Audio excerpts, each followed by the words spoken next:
By definition, there are social costs that the company doesn't pay for. You pollute the river. If the regulation doesn't say that you have to clean it up, it's a cost to society.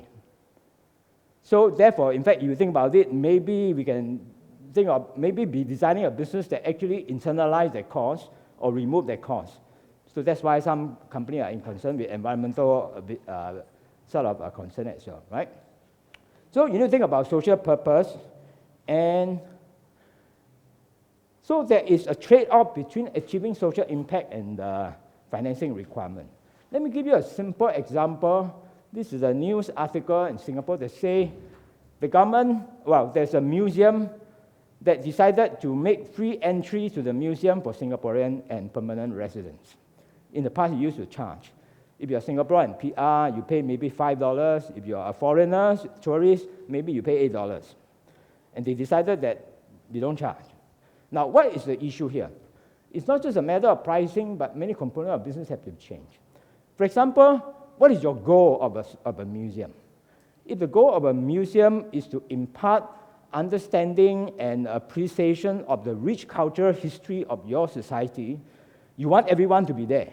In particular, even the poor, the student who cannot afford to be, you want to bring them there because it's an educational goal. And so ideally, you want to achieve that impact, you should make it free so that as many people can benefit from it as possible. However, you make it free, how are you going to survive? There's cost.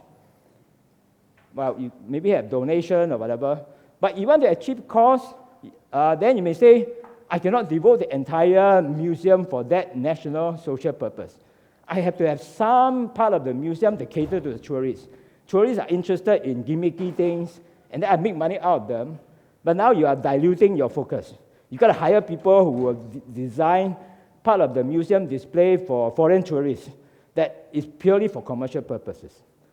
Maybe, right? You have a balancing. So you can say one other way is that, okay, to make it free, then we achieve our goal better, right? Free, achieve the maximum impact. Because all the poor, all the can now benefit, which is my goal. But now my financing requirement very high. And I cannot stay, be self-funding. What do? I go to government and say, government, can you give me a grant, give me a support? But now there's another trade-off coming. If you get money from government or you get money from private donors, they may have their own purpose. For example, what if you want to display a part of history that is critical of, the current government? Government not going to put you money, you're going to criticize them, right? Or if you're getting the money from a corporate sponsor, let's say a cigarette company. A cigarette company say, I give you money, fund you, but you may allow me to do a small advertisement about cigarettes. And you may say, but that's not my purpose. That is a bad purpose. Now, do I willing to accept the compromise in order to achieve this goal, but trade off now, either I cannot be true to history and display something because the government won't give me this money, or that I have to allow the advertisement of something that I don't believe in because that's the only source of money. Of course, this case I over-dramatize it.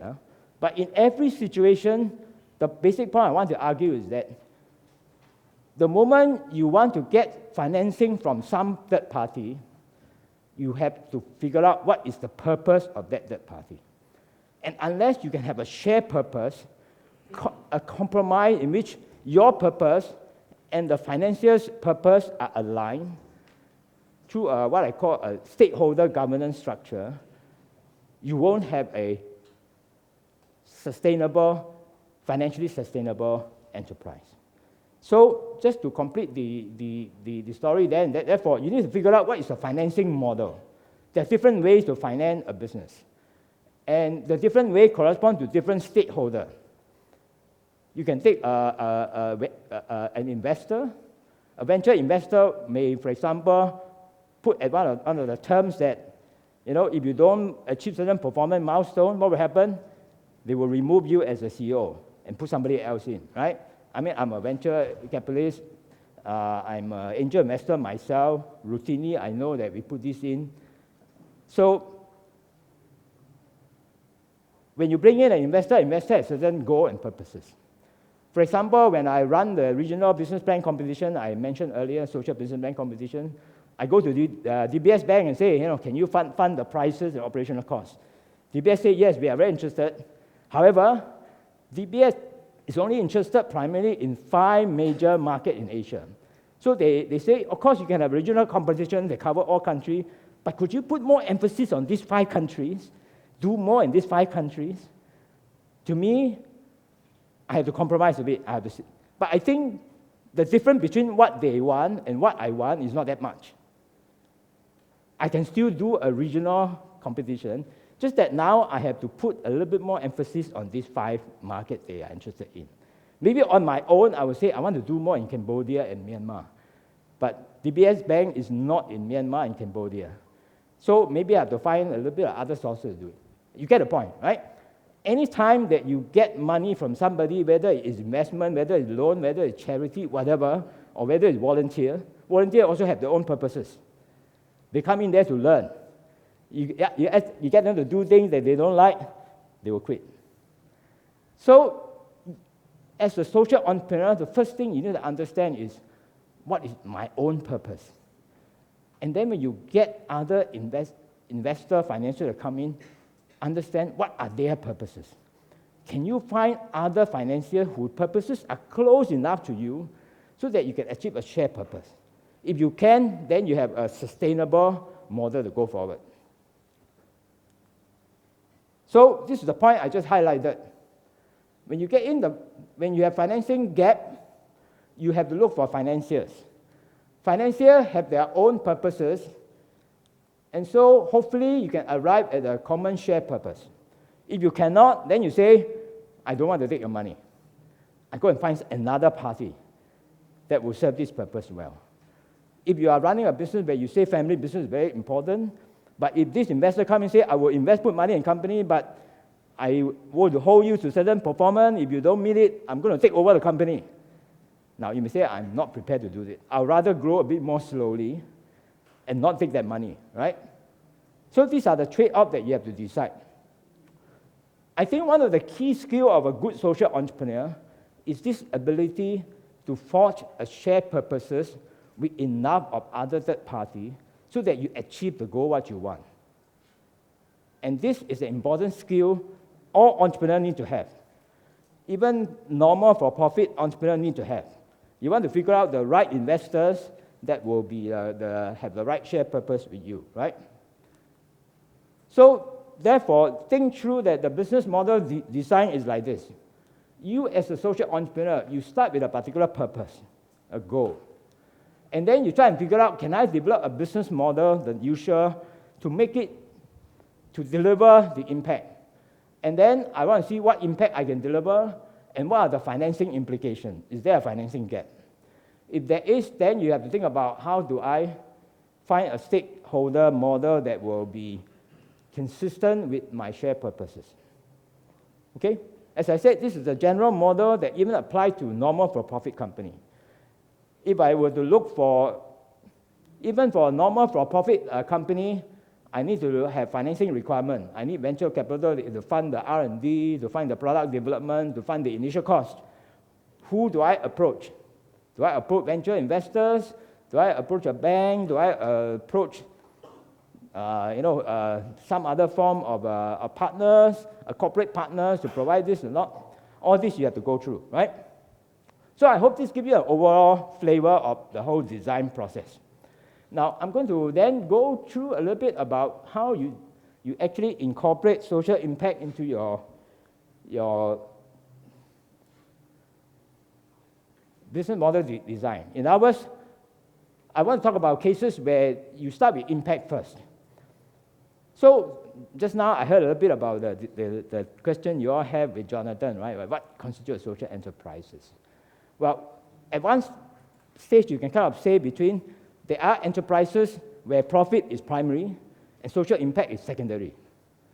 Okay? And a lot of the CSR will fall under that, right? I have to stay profitable first. Most of my decisions are to be profitable, but on the margin, I can do a bit of CSR work, why not, right? And then there are social enterprises where the social impact is primary. But I need to be profitable in order to achieve the impact, right? So that is, I'm going to talk a bit about those where the impact is the primary. You still have to figure out how to make it financially sustainable, but impact is primary.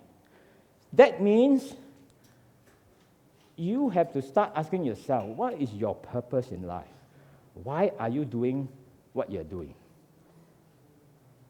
Is it to make money, but hopefully I can do some good, or you're really passionate about this social cause, and I really want to make an impact? Now, the big difference is that what you do with the profit. In an primary impact-driven enterprise, you use the profit to plow back to grow your impact. That's your goal. You want to make more profit so that you can have more money to grow your impact. And your ultimate thing is always your impact, right? So therefore, I would first urge you all to think about what is your purpose. How can you measure your purpose? In business, we all know that the only way you can run a business is that you have ways to measure what you are doing. Because if you don't know you don't measure what you're doing, you don't know how to manage. Managing business is all about knowing what is the target and measuring where you are now from where you want to be and seeing how you're making progress. If you are not making progress, what correction to make, right? That's the whole idea about business. And so being very clear about how you measure your purpose is very important. And one way to think about it is that how do you know if your purpose has been achieved? Clear measures. I'm going to give you a couple of examples just to illustrate this.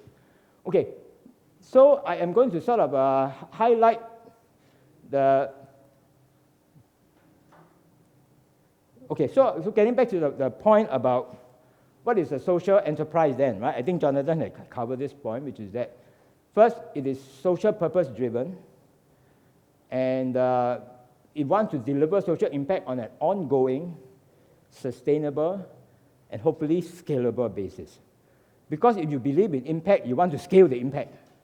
You don't want to just help one school children in one school. You want to help millions of school children, if you can. That's your goal, right? Therefore, you want to have a business model in which is scalable. Because if each time you do one school, you do another school, you take another you to do it, it's hard. There's only one of you and you have only one life, right? So the ideal would be that you can do it on an ongoing, sustainable, scalable basis. That would be the criteria you want to judge your business model, right? I'm going to skip through this because, a lot of people do these things. They shave their head, they go on whatever, but this is not scalable. Okay? You want to have something that, in other words, one problem with, and I want to highlight this point, when I ask you to think about your purpose is that, is it about the impact or is it about you making the impact? There's a big difference. A lot of social entrepreneur is about, I want to be a hero. There are all these poor people there. There are these disadvantaged people. I want to help them. But it's you doing the impact. Now, there are business models in which if you take the social entrepreneur out, the impact collapses, the business collapses. Now, that would be an example of a non-scalable business model. And to be honest, the reason in the world why there are so many social enterprises that cannot scale is because the model is designed to enshrine the important role of the social entrepreneur himself. He is the hero. He does everything. He is involved in these things. The moment you take him out, he dies. It's not scalable. So if you are truly passionate about the impact and not about you making the impact, you should be thinking about a business model that will survive after you. You have to think hardly about, I'm not going to be there all the time. Can I build a business in which, after I leave, it will go on to build the impact? That would be the ideal way to think about sustainable. Now, of course, there's nothing wrong if you are doing it because of your own social ego. I want to feel important. I want to be the one that being perceived as I'm the savior, I'm the one that's doing all this good. There's nothing wrong with that. But it's just that you have to be objective and recognize that sometimes a business model that focuses too much on that will not be able to scale the impact as fast as one that is taking a more broader view, yeah?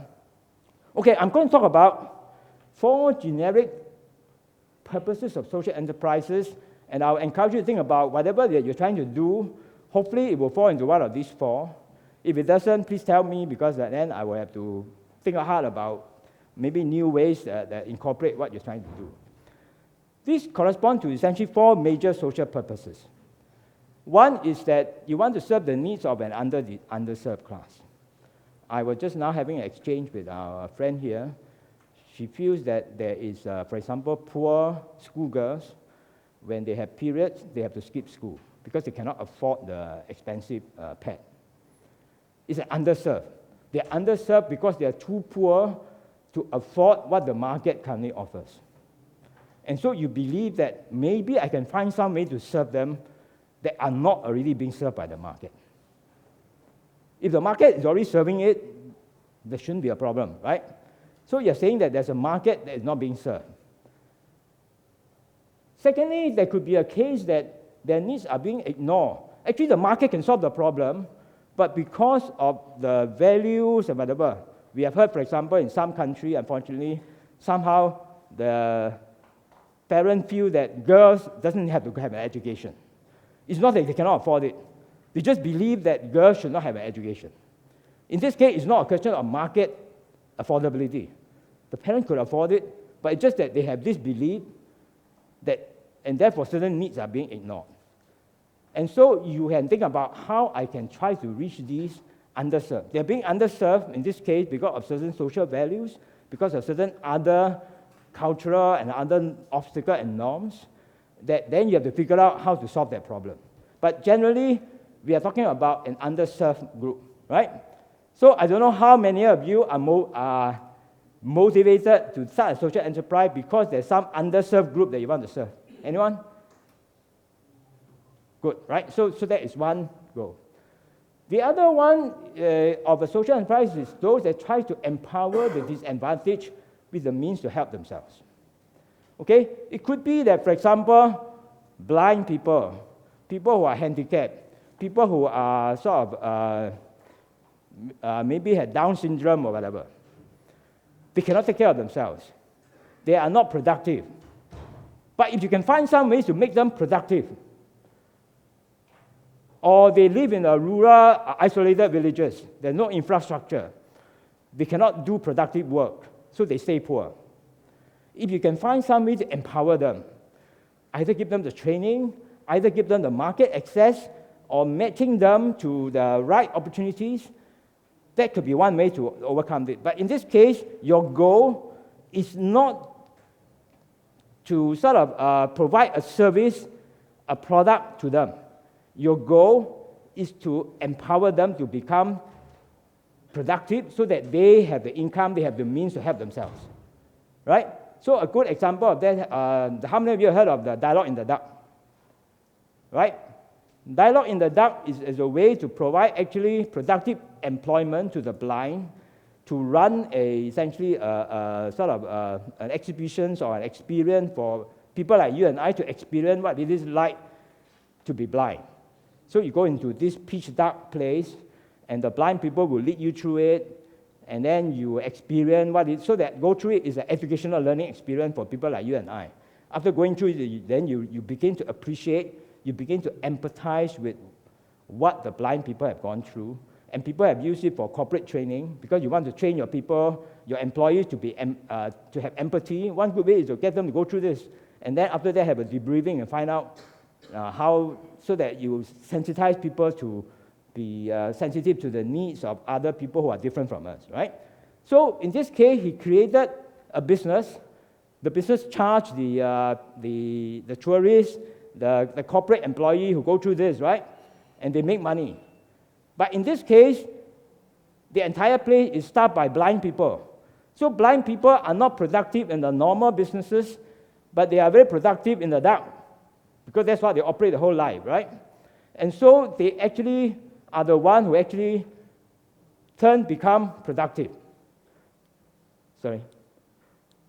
Right? So this is one way And there are many examples of cases where your goal is to try to build the capability of the people, right? How many of you are thinking of starting social enterprises that achieve this goal? No one? I feel very strongly that yes. Yeah. Okay. So you can, the other one is to, as you said, to develop the capability. Now a third of type is what I call reducing a social bad. You want to do something about certain social bad. Social bad could mean, for example, people on drugs. People have bad social habits, gambling, the environmental pollutions. You want to do something to reduce this. You want to reduce a social bad. There can be many different social bad. And the way you can think about a business model that, for example, try to prevent it from happening. You want to prevent people from being addicted to gambling, right? That could be one way to deal with the problem. Or you can deal with it by treating them. They're already addicted. How can we treat them? A third is that how can we make them productive again? Circular economy. So one way is to prevent pollution. Another is treat the pollutant in a cost-effective way. A third might be to reuse the waste and make them into productive resources, right? So these are all various innovative ideas about how you reduce the social bad. Okay, and the third and the fourth category, I would say, are those that believe in engaging the participation and cooperation of a community of actors. And here the goal is that you want to build community. Now, why is community important? Because we believe that a society, a large part of the value of a society is the social bond, is the social interaction, is the community spirit. Unfortunately, under the pure profit-driven businesses, they tend to atomize individuals, they tend to break up communities, or certain political institutional structures such that it tend to not encourage community building. And especially in a modern urban society, this tends to be lost, right? So some people believe their goal in life is to help build community, and there are ways in which you can actually build business model that engages people to interact and work together, where the working together is part of the goal. It's not just a means, yeah?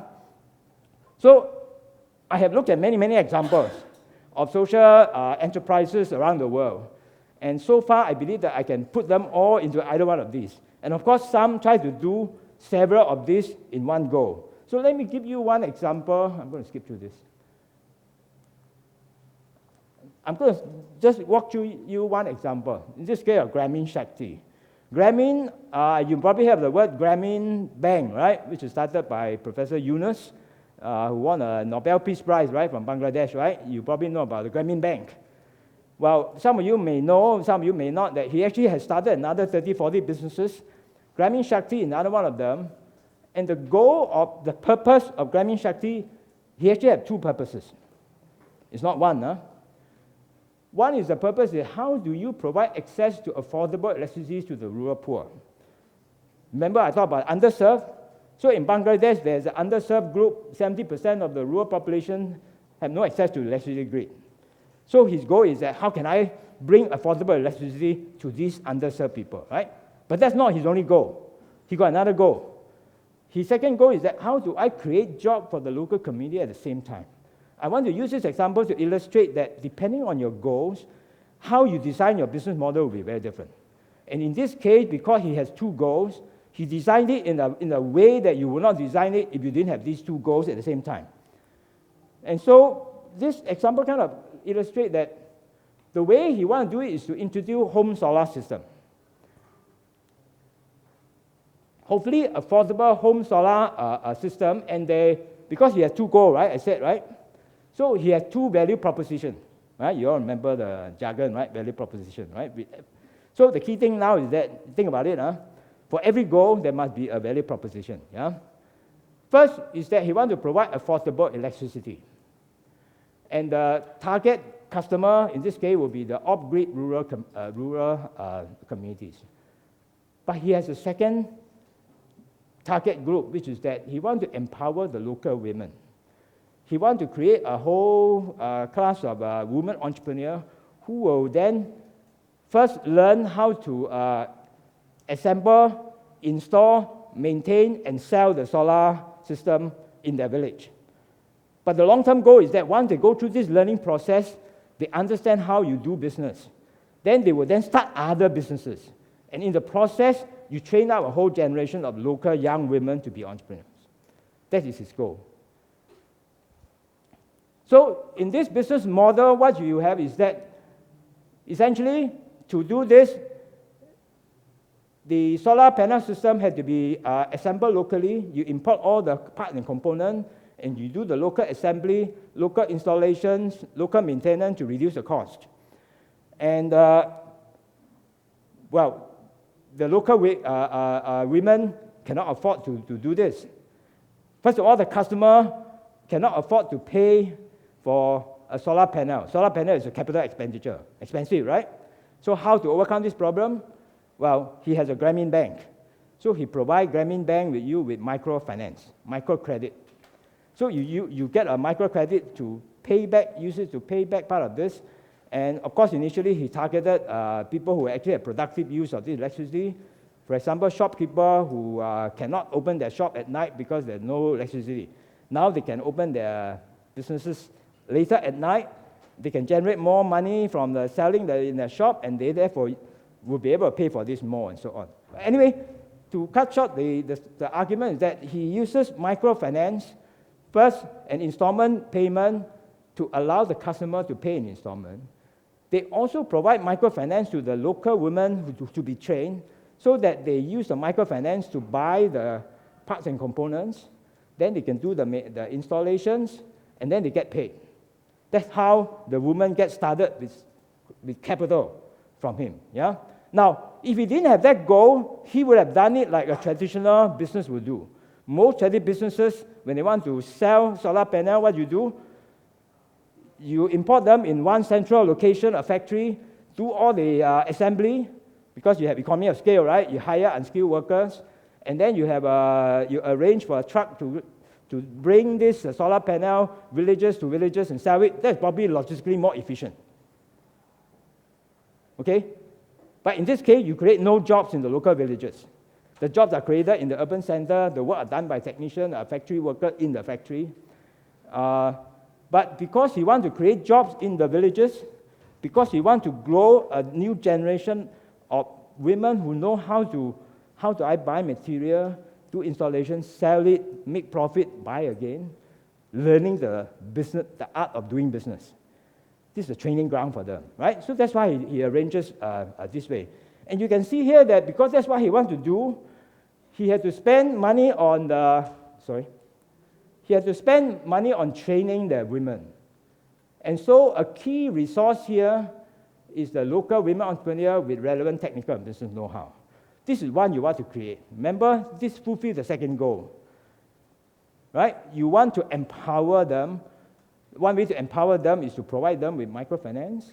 Another way to empower them is to train them. And it's not rocket science. Although the work may be done by technicians in a more advanced country, even local women with very little education can be trained to do installation, maintenance, and checking. But you will spend more time training. The training cost is higher. Okay, so this model suggests that there are two goals. And the measures here are, first, you will be measured by the number of rural households that now have access to electricity because of this affordable solar panel. That's one goal. Second measure is the number of women entrepreneurs that have been empowered, that as a result of this, know and become a businesswoman, right? Now, of course, there is a side benefit here that it actually, when you expand the use of solar system, you actually reduce the health problem from kerosene lamps. Many of the rural women suffer from bad health because they use kerosene lamps. Yeah? Now, we can go through in detail if we have time, but of course, just to illustrate that you think about the business model, you have to work with the schools to encourage the parents to actually invest in solar panel because it's good for the children who need to do homework. You need to educate the parent. Why is it important that you install this? Yes? Professor, may I ask a question? Sure. Please stop me anytime, yeah. Will there come a point where models like this actually make a lot more economic sense than a pure profit. And the reason I ask that, for reasons like, Yeah. say, penetration, for example. Yes. So like Coca-Cola uses Right. distributors. Yeah. Right. So in this case, because it involved direct sales and install local entrepreneur, first you create the local jobs. His goal in life is to help the rural women. So you design a business model where the jobs are created in the villages themselves. So that's why you have to get back to what's your purpose. If that's not your purpose, you think about how do I maximize profit. The way to maximize profit will be do it the Coca-Cola way, right? Centralize, and to really reduce the cost and less local involvement. No, but they use, like for example, Coca-Cola uses distributors, villages to Yeah. distribute, Yeah. but purely for penetration reasons. So Sure. for them Yeah. it's a business reason, but Right. they create this social. Right. So you are with this the purpose you will actually have to. This is a more expensive thing because now you got to do a lot of training. And you need to provide microfinance to these previously, not so well equipped resources. So that gets back to the point. I said that there are two purposes here. One is to serve the underserved, which is here, right? Serve the underserved. Secondly is to empower the underclass, right? And he combined these two in one business model. You have to think about this. Think through your business, think through your purposes, and then see how you can integrate and combine them. Okay, I may not have that much time, so I'm going to skip through. I'm going to just talk about this case, which is a social enterprise that I incubated at my social venture lab in my university.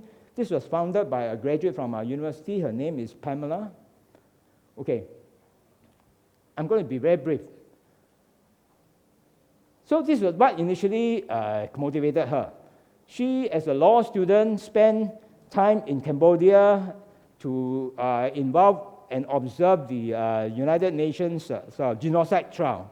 Right? Remember, during the Pol Pot regime, millions of people were killed. There was a trial, human rights tribunal. So she went there as a law student to learn about what it involved. But in the process, she got exposed and become aware that until today, many people in Cambodia and other war-torn countries are continuing to be injured, to be killed because they step on unexploded bombs and landmines uncleared. And she felt that her mission in life, one of her mission in life is to try to raise this awareness. But a second goal that she has is that she has seen the poverty in the country, and then she says, how can we try to empower these local people? Two goals again. One goal is how can we spread this awareness? How can we make more people realize and hopefully more people donate money towards the NGO that goes to extract the unexploded bomb and unexploded landmine because it's very costly. Now, these are funded by, maybe charity and so on, but there's never enough money. And there are so many war-torn countries, Syria, whatever you can think of, right? So this is the business model that she came up with. So the idea she has is that she will use the scrap metal from the unexploded bombs and landmine pieces and then teach the local people to make beautiful jewelry out of them.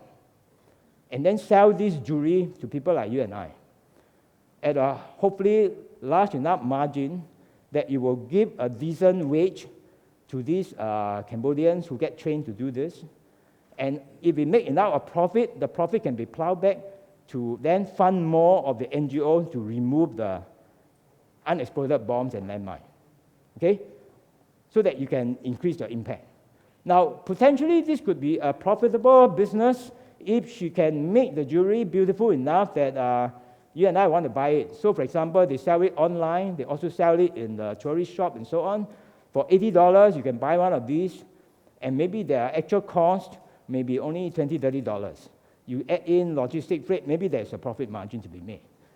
But so there's one goal is to generate profit to increase the removal of the landmine, right, and to create job for the local. That serves the second generic purpose, right? But what about the first purpose?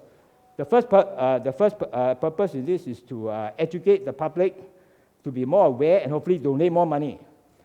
And the way she does it, of course, is that when you do the design, there's a story that goes with the design. So when you buy the design in the package, it tells you about that this is actually made from unexploded bomb and metal, and why this is important, because you are contributing to this and so on. You go to the website, you have the similar information. But they also hope that through this, you generate word of mouth. So if you wear this jewelry, you go for a lunch, a dinner, and then you hopefully tell your friend, hey, you know what this is made of? It's made of, unexploded bomb. And then people will be very interested, and if you believe in the cause, you can help spread the story. And maybe that's a more effective way to spread awareness and raise interest in people who want to donate to this cause than you just put out a blog, put out a website, because nobody knows about your blog, nobody will read it.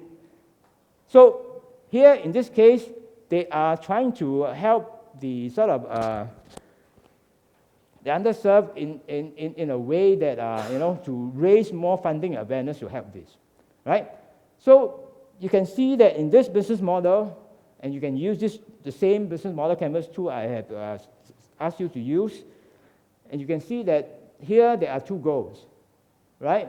Income generated for the local artisan, awareness level of the global community, and reduce injury from war remnants, right? That's part of the goal. Now, the whole reason she's doing it is to achieve this goal. But hopefully, she can do it in a profitable way that she can achieve this goal. And if she really do it well, maybe she can then replicate this model beyond Cambodia, go to other countries. Right? So this gives me an example where, again, there is a focus on training, raising the capability of the local, train them to know how to design. At the same time, it is also spreading this to the youth and the affluent. They may have as a way to spread the message. So you can see that the yellow part is like the commercial business part. This is where you almost have to do it to meet the commercial requirements. The design has to be beautiful, because otherwise you and I won't buy it. Because the number of people who will buy it because we sympathize with the cause is very small. There may be people who would initially buy it not because they sympathize with the cause. In fact, they know nothing about the cause, but because it's beautiful, they'll buy it. So you increase your commercial profitability potential. If you limit it to only those who are buying it because they are doing out of charity, you won't survive. Yeah? So you have to run the rest of this like a normal business. But it is this part that you need to think about to writing this training, and they work with, there's also a sense of community. So, for example, I, as part of the incubation, put them in touch with the School of Jewelry Design in one of our polytechnic.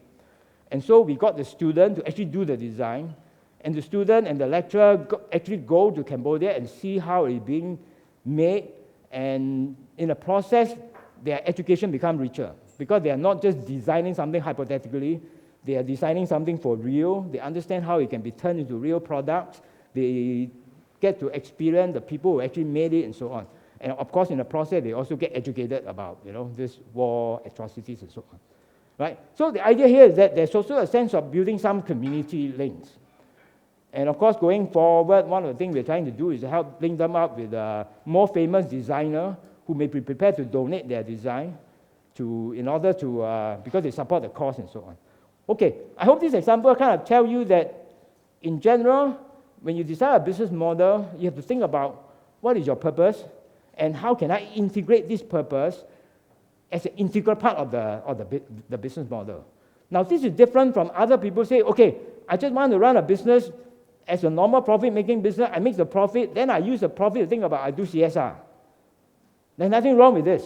But then you are not maximizing the value and impact creation within the business itself. Your business is run almost like a normal profit business. It's just that you divert part of the profit to a good social cause. So that will be not as desirable as if you can actually integrate it right into your business model itself. So this is the message I'm trying to encourage you to think about, that if you think through what the purposes are and what are the opportunities to do this, you can actually integrate multiple purposes into your business model. Yeah? Now, okay, I'm going to skip through quite a bit of stuff, and I just want to sort of ask you, normally when I run this workshop, I will have each of you to sort of sit down and write down what is your purpose, how do you measure the achievement, and which of the business generic model you might be able to use. Now, let me back up and talk a bit about, Okay, now, I don't have time to go through in great detail, but there are also a number of what I call generic impact models. As I said, for those of you who came in late, this is available on a website that you can freely download. I will show you the website, so you don't need to copy it. Okay, one way is to think about the target beneficiary as customers. Remember the case we talked about the underserved? The underserved are like they are your customers. The customer who could not afford the price of the sanitation pad. Now I'm trying to say, can I make a product that is affordable but good enough for them? So in this case, you are firmly focusing on your beneficiary as a customer. You either maybe do it for free or do it at a low enough cost that they can afford it, right? So as I say, the key challenge here is to reduce the cost to make it affordable. And here, innovation is very important. If you can innovate to take the cost out, then that will be one great way to achieve social impact through this method. And that's why a lot of the so-called frugal innovation strategy now that you hear, right? The idea is that we don't need all the bells and whistles and many of the product for the advanced country. It's a waste. Why don't we strip it down to the lowest, use local material, use local ingenuity, use advanced new technology to make it as cheap as possible, right?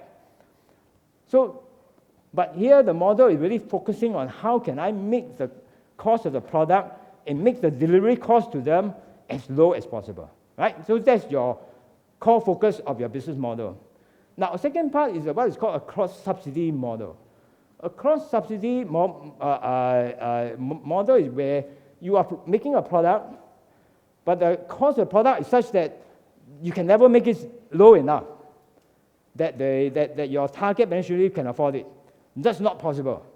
However, you can make the same product and sell it in the normal market and make profit out of this, and then you use the extra profit you make to subsidize the group that cannot afford it. And the classic case to illustrate this, I'm going to skip through a fair bit of material just to go through an example. Sorry about this. I want to, because this is not my normal, sorry, too long. Okay. Some of you may have heard of the Aravind Eye Hospital. How many of you have heard of the Aravind Eye Hospital in India? Right? Essentially, it provides a low-cost operation of women, poor villagers that have eye cataract. Okay?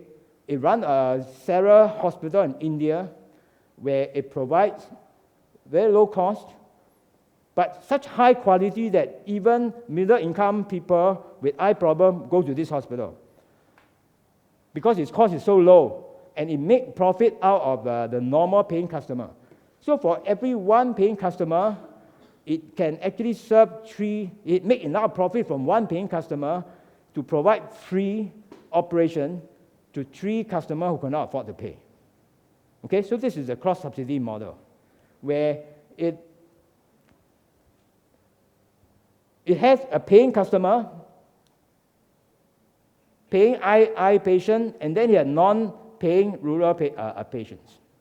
Because this is one of the service it provides. But the profit it makes is so high that it can actually subsidize the non-paying rural poor. Not only does he not charge them, he actually sends people out to the villages to identify who have this problem, provide them with free transport and food to bring them to the hospital to be treated and bring them back. And the business has been profitable. So no charity. The entire operation is sustained from profit they make out of the paying patient. Now you may say, why would the paying patients go to this hospital and not go to some other private hospital? Answer is good quality. In fact, their eye operations quality is as good as the leading eye surgery hospital in London. Of course, the secret of their success is that they streamline the whole process. And secondly, they focus on only a very common type of eye problem. They don't treat the very complicated eye problem. But let's face it, most of the poor people don't have this complicated problem. Only the rich people will pay for this. They don't solve those problems. They solve the most common problem, which is unnecessary blindness because of cataract. So it's like McDonald's. McDonald's offer you a very affordable, food, no fancy thing, but they do it very efficiently. So they use cheap, again, they empower the local women, they train the local women who have no high education to become essentially assistants. You don't even need a nurse to help do all the support work. So the surgeon only go in, operate. That's nothing else. And that's why it speed up. And so many hospitals in the advanced country, the rule says that all these things need to be done by a qualified doctor, it needs to be done by a qualified nurses. But the fact of life is that you can actually train people to do many of these things without the expensive doctors and nurses. And that's one of the secrets to keep the cost low, right? So you have to think through, therefore, one way to innovate is to think of why are there high costs in the current market solutions? Sometimes regulation, sometimes monopoly, sometimes outdated processes, sometimes certain protective professions that jack up their fees. For example, if you want to write a will, the lawyer will charge you a lot. But actually, you don't need a lawyer to write a will. Sorry, you have a question. So, Professor, so it sounds like for social enterprise to work, the cost structure have to be low, and the price has to be competitive, even with for-profit business, where you're offering same quality, same price, but your cost is low because you're using. Sure. Okay. Is that the formula to this is one. run this profitably? If you want to pursue this cross-subsidy model, but if you are not pursuing this cross-subsidy model, there are a lot of these frugal innovation solutions where you're trying to reach out to a customer that are currently not served at all. Like as our friend said, the current sanitation pad that being made by the big multinational, right? They're too expensive. And they are not making it cheaper because the profit margin is too low for them. They are not interested in that market. So there is a market opportunity for you to go in, to come up with a lower cost solutions, and maybe have a business model that reduce the distribution channel problem and so on. So there are always market segments where the existing players are not playing, because either it's too low profit margin or because their brand image is inside. So one way is to find markets that are underserved. I mean, in the traditional business, there are markets which are not served because from the business point of view, Right. profit is very little. Right. So for a social enterprise to serve those markets, which the profit is very little, there must be some way to make profit, Sure. Right. which is by reducing costs. Correct. You cannot sell at very high price because Right. they're not. Sure. Yeah, that is one way, but as I said, another way is that, you see, your goal, now go back to your source of financing. A normal business cannot go into a low margin business because the return to the shareholder is too low, right? Yeah, too low to cover costs. It may just cover cost, but the profit rate is not high enough. If you run a social enterprise, your value must cover your cost, but you need not earn the same margin, because if your source of finance is not driven purely by the normal return alone. And that's why, for example, one source of financing, we don't have time to go into it in detail, is impact investors. Impact investors are those who are looking to achieve impact. They still want a return to their capital, but they are prepared to accept a lower rate than the market rate. If the market rate say, is 8%, I'm willing to take 2%, provided you also achieve the impact. So you have to find the right stakeholder who believe in the impact and therefore are willing to take a lower profitability. So that get back to the question about stakeholder. Yeah, okay. Now in his case, he started it as a social enterprises. He doesn't have the answer to shareholder who invest in them, who demand that you do 8-10%. All his profit are used to plow back to grow new hospital or to increase the number of patients they accept. And so long as his revenue is bigger than his cost, he's okay. Because the cost of, in other words, the cost of capital to him is not the same as the cost of capital to the conventional financial markets. Yeah? Now, I want to sort of, I don't have time to really go through, but there are other cases where you need to structure two separate businesses. One business purely commercial driven, as you say, because the investor they demand that. But then you then find clever ways to sort of fund a part which is for social purposes. So there's a company called Embrace, which does this. It invented, let me jump to that. Because I want to, okay, that will be the last class. I think it doesn't work. So, okay, never mind.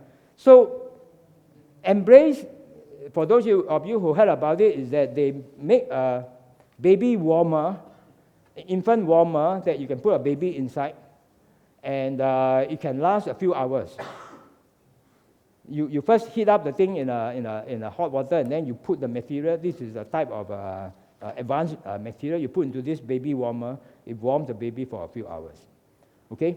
Now, the purpose of the founder is to make this available to poor rural women, so that one of the problems the poor rural women face is that they have to take care of the baby all the time and they cannot work. But now if they can put in the baby warmer, they can put the baby warmer next to them and they can work. They can do sewing or whatever, right? So this is a way to free up the women's time so that they can take care of the baby while working and increase their income. So that was the goal. But how do you finance this? Because from the R&D to make this product and distribute it, a very high cost. So they created two businesses.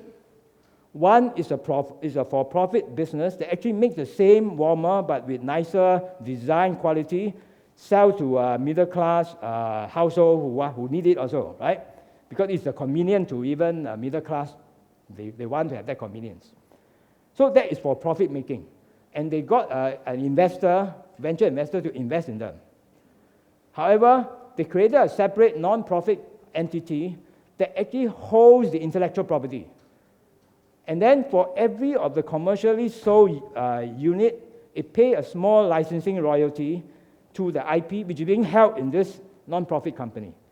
And this will help finance part of the cost of subsidizing this other product that they will sell either at cost or free. And then they use the non-profit to raise charity money. Now, one of the problems you all will face if you try to run a social enterprise that is for profit is that you cannot raise charity, right? Because the moment charity say you are a for-profit company, I cannot give you money. First, I cannot get my tax deduction, right? And secondly, they say that under the charter of most CSR, I cannot give money to a profit-making company. So you get yourself caught in this situation. So to avoid this, they designed two separate business models.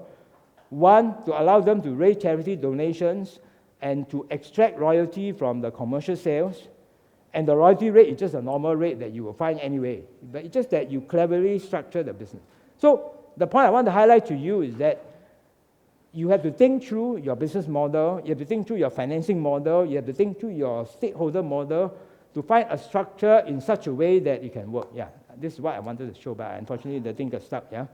Okay, I actually don't have much time. I hope what I've gone through give you a flavor of how you design businesses with social impact as your primary goal. And then you work back to look at the financing challenges and find the right financing model.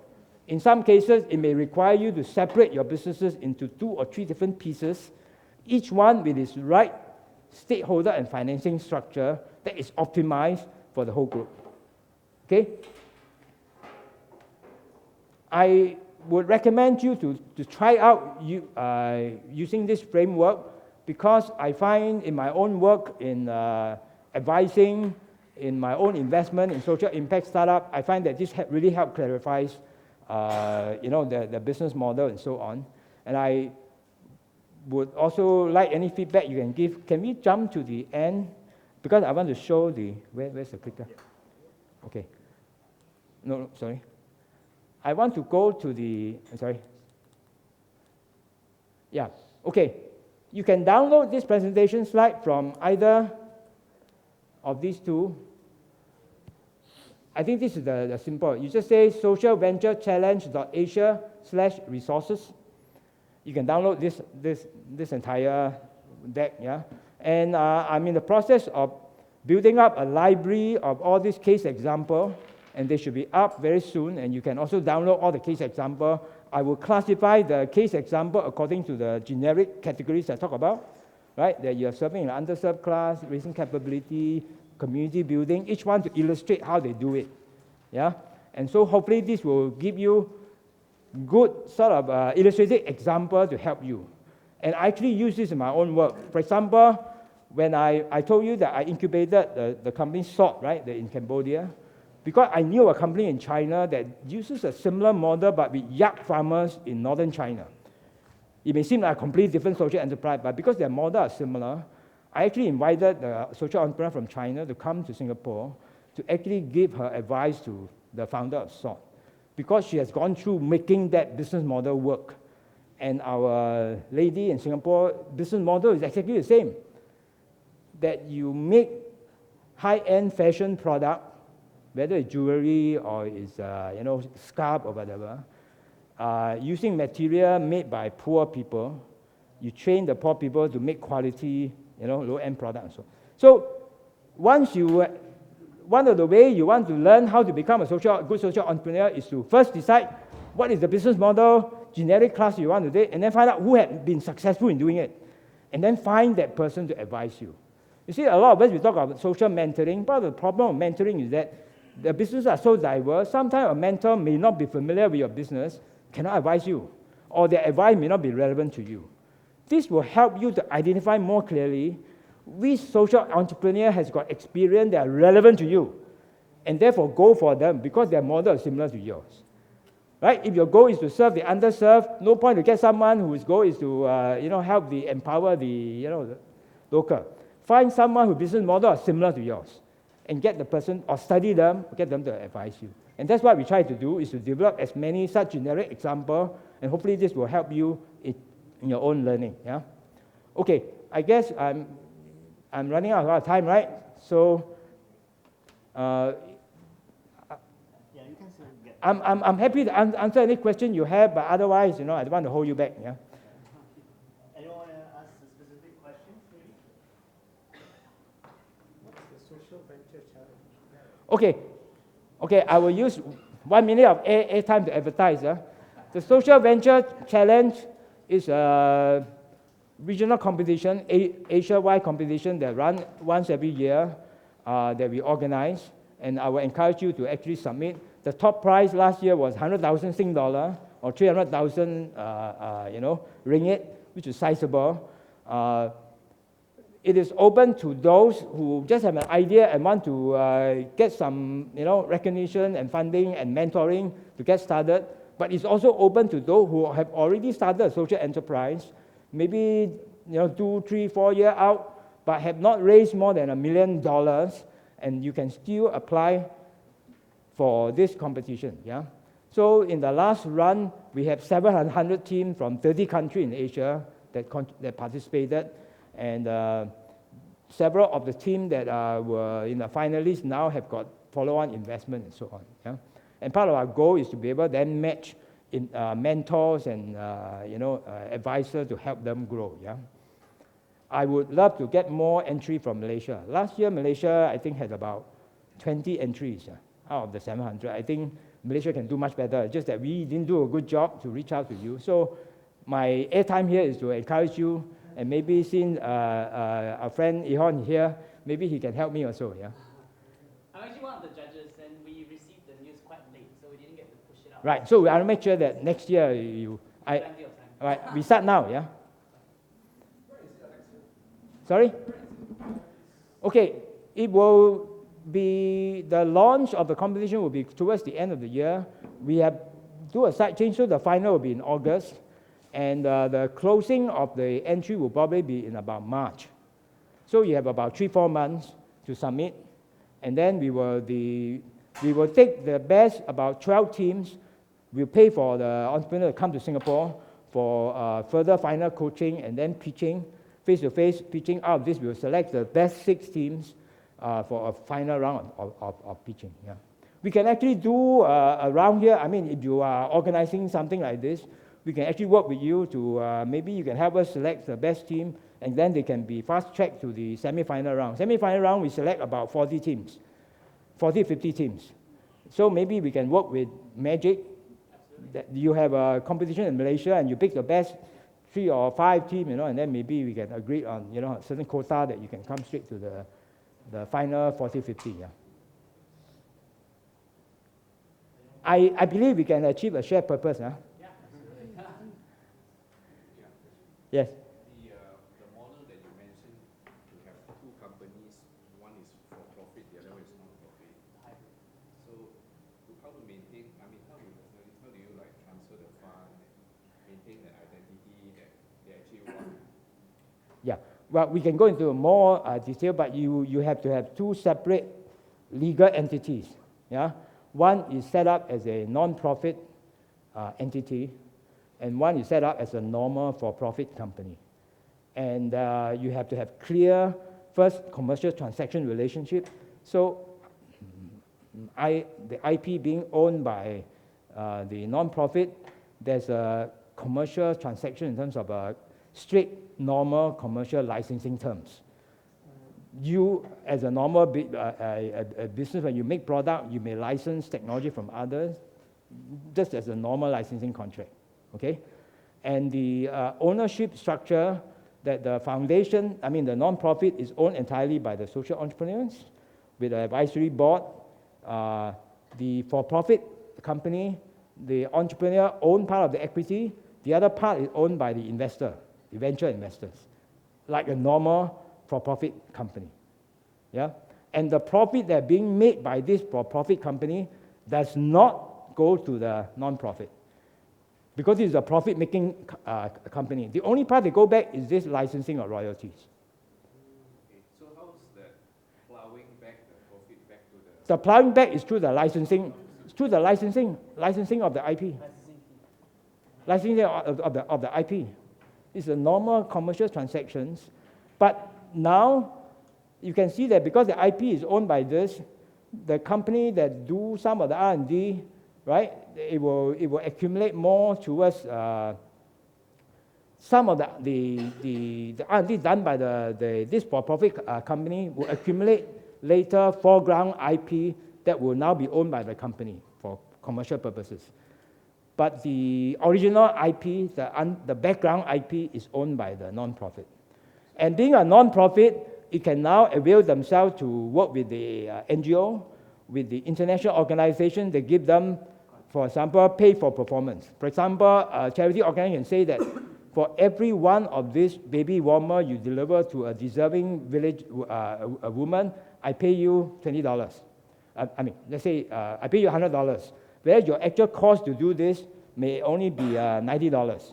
So you can therefore have this being covered. So 2 questions. First is that the for-profit company, Yeah. how does it leverage that social cost that it's trying to do, but at the same time its identity is for-profit. So you're making money at the same time you're telling that you're helping the social cost. Well, Is there a conflict where people will see? it's precisely because of this potential conflict that you separate the 2. You cannot do it under one. When you separate the 2, this one is driven for the purpose of making profit. So the shareholder structure and all that. But actually, I want to clarify that in this case, this investor is not a normal venture investor. It is an impact investor. It's Vinod Khosla. Vinod Khosla, as you know, right, is the founder of Sun, made a lot of money. He became an impact investor. So he is also not looking purely at profit. He's saying profit with some impact. But in this case, it is impact to, for example, they actually sell 2 products. I didn't have time to go into detail, right? One product is that you make a baby warmer that actually work in the hospital. Okay? And one is that is something that actually you can use in the house by the... And the one for the hospital, they are aiming at the not the advanced hospital in advanced country, but to hospital in rural area and so on, who can pay but cannot pay a lot. So therefore, this is a business that will not generate super profit, but will be profitable enough to fit in with the profile of an impact investor like Vinod, who want to get back his capital, who want to make a small return, but at the same time, he wants to achieve his impact, but the impact in this case will be to sell this to the hospital and sell this to maybe lower income mother who can afford to pay a price. The other one is completely free distribution. And the other one, in fact, does more, because one of the things they do, they have to go and educate the women and build up the NGO network to actually do this. And by making these two completely separate, and I say the stakeholder structure is very important, because once you mix it up, you cannot do it. So all the charity, all the NGO work is with this part, not with this part. Yeah.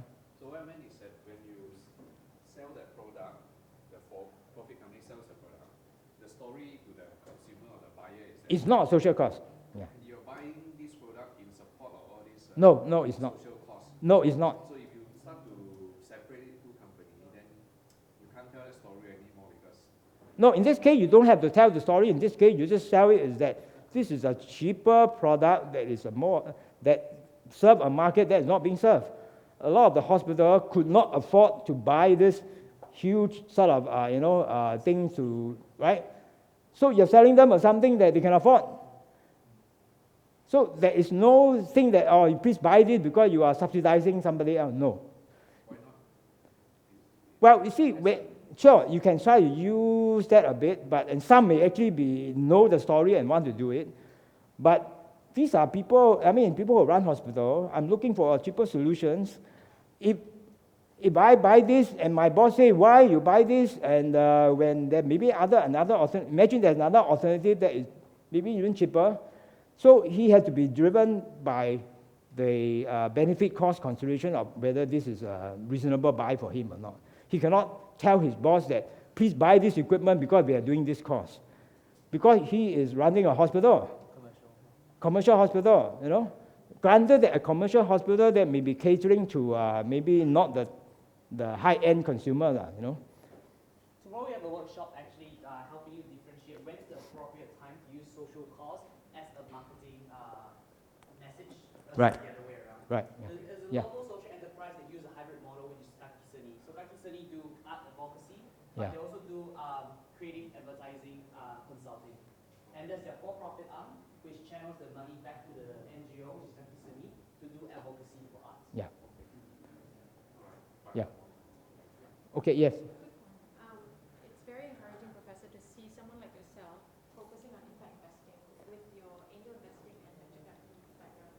How do we grow the ecosystem, the social financing ecosystem, in your view, in Asia? Sure. Well, impact investment is an emerging phenomenon. I believe that it will become much bigger, and I believe that it's underdeveloped in Asia. So part of my mission is really to hope to create, to grow this industry, So there are actually a lot of philanthropic organizations with lots of money, but it's just that their current charter and mission make it difficult for them to do impact investing. And so it also involves the education and so on. So for example, for the last 2 years, I've been talking to the Ministry of Social and Family Development in Singapore, and finally, partly due to our process to try and educate them, now they have restructured their current system. In the past, they only have a grant, that if they think you are deserving, I give you a $50,000 grant. So now they created 2 new products beside the grant. They created a small impact investment fund. So they're going to try learning how to do this. They also created a loan. Because sometimes, if your challenge is a working capital, you actually shouldn't be giving out your equity to somebody. But because bank will not lend you this, and so we convinced them to actually, now they created a working capital loan. I believe that you can also go and educate and raise awareness and interest in Malaysia, and maybe the government may also similarly introduce an impact investment fund and a social impact loan. There are many other financial instruments beside this as well. You all know about the crowdfunding, right? You can crowdfunding for social causes. You can also now look into things like social impact bond, and I believe that in time this will be developed. It's just a matter of more people putting sort of the effort to do this and having more role model examples. Yeah. The good news is we actually look into, and it's part of the 11th Malaysia plan, Right. to actually look into innovative social financing, which AIM is also Yeah. tasked to lead that process as well. So it's something that we are in conversation. And Yeah. also part of the budget 2016, I'm actually writing the PM speech right now. Yeah. And it's also one of the things that I'm Yeah. pushing for as well, Yeah. in terms Yeah. of innovative social financing. Doesn't necessarily have to lock into just impact investing, but also look at things like microloans, Yeah. social patient capital and stuff like that. So we begin to see some social impact fund from the Europe and from US setting up small operation in Singapore, and I'm sure some of them may also come to Malaysia. In fact, Malaysia, India, Indonesia has a much bigger potential because you have a much bigger catchment. You know, Singapore itself has a very small urban market. There are some urban problems, but it's not scalable. At most, it's a test market. So you are actually a much more natural place to actually build this impact investment hub. Yeah. And I don't see this as a, as a zero-sum game. I think the more it comes to Malaysia, Singapore, Indonesia, the better for everyone. Yeah. The thing in Malaysia is too risky at this point, but we're hoping to change that perception. Okay, Singapore needs the deal. Yeah. Yeah. Yes. Yeah. My own view is that when you try something new, you have to have some successful, even not super successful, some successful role model and example. So therefore, my own belief is that before we go and talk about all these things, that's why I started my own sort of incubation program. You have to build some cases for people to see, right? You talk about deal flow. Impact investor will not come if there are no deal flows, but at least you have some to show them, yeah? So in the same way, I hope, Ihon, through your effort, you can build some deal flows. Then you can then hopefully have one successful example of going through this, yeah? We're running an accelerator. Sure. These two are responsible for that. Okay. Yeah. No pressure. No pressure. Yeah. Sorry guys, I'm worried about time. It's Sure. 6:30. I want to thank you guys for being with us up until this evening. Let's have a round of applause for Professor. Thank you. Yeah.